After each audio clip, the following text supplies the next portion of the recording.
D'une part, il y a des gens qui essaient de garder leur Bible en faisant quelque chose qu'elle n'est pas, même si leur motivation était noble, mais leurs conclusions les ont rapidement fait dérailler de manière très sombre.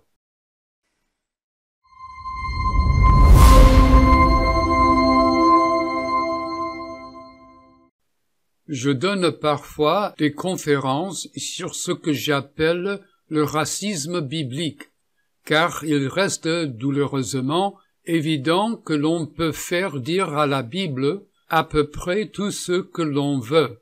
J'en citerai une illustration.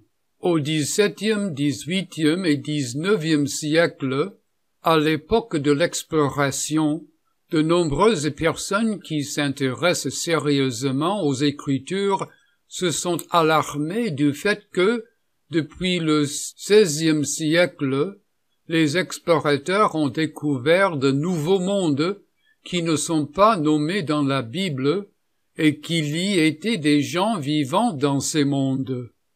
Et ces gens ne ressemblaient pas aux Européens blancs, ni aux Juifs, ni aux Romains. Alors ils ont commencé à se demander comment pouvons-nous expliquer l'existence de ces races à la lumière de la Bible.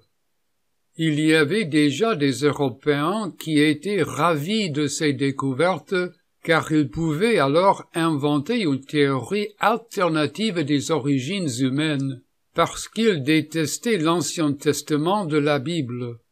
À ce jour, il y a ceux qui utilisent ces informations de manière à attaquer sans cesse aux visions du monde judéo-chrétienne et leurs interprétations du livre de la Genèse quant aux origines.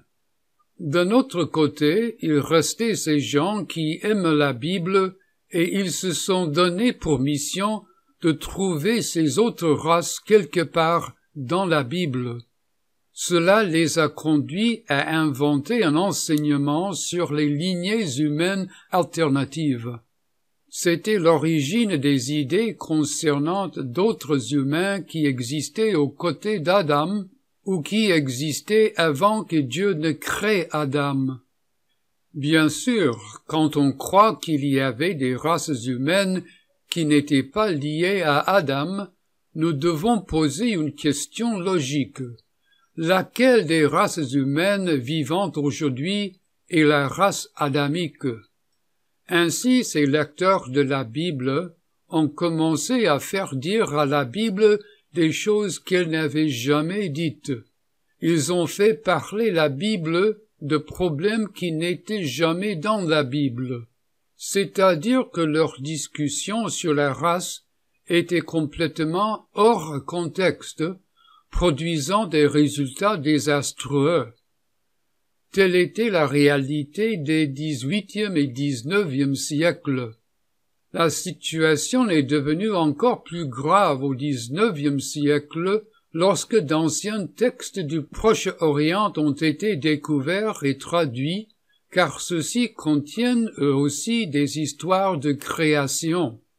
Viennent ensuite Darwin et son livre en 1859, ce qui conduit à une sorte de crise.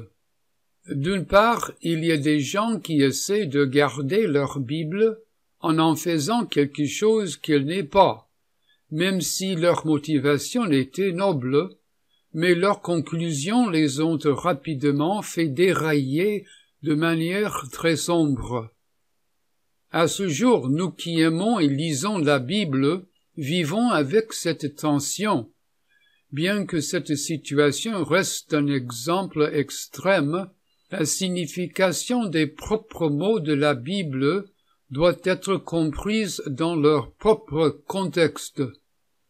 Nous devons limiter notre interprétation de la Bible à ce que les écrivains bibliques essayaient de dire dans leurs propres contextes sociaux, historiques et littéraires. De cette manière, non seulement pouvons-nous penser clairement à la Bible, mais nous pouvons aussi contester les mauvaises conclusions et défier les critiques des autres. cette approche s'avère tactiquement différente et tactiquement plus solide.